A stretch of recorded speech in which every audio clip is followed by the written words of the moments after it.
कितने सफ़र पर नमाज कसर हो सकती है।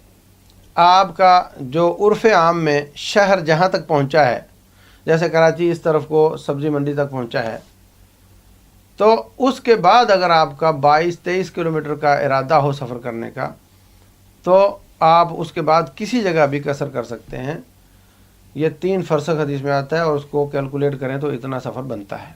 तो ये इससे ज़्यादा का सफ़र का इरादा हो या इतना, तो फिर आप कहीं भी कसर शुरू कर सकते हैं। 1 किलोमीटर के बाद भी शहर से निकलने के बाद कसर की जा सकती है। कहाँ तक कसर करनी है, कितने दिन तक करनी है, तो उर्फ़ आम में जब तक आप मुसाफिर समझे जाते हैं आप कसर कर सकते हैं, और जब आप उर्फ़ आम में कहीं पड़ाव डालकर रहने लग जाते हैं तो फिर आप कसर नहीं करेंगे।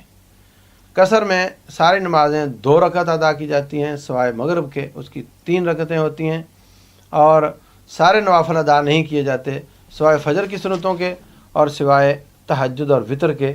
ये नफल आपने सफ़र में भी पढ़े हैं। वल्लाहु आलम।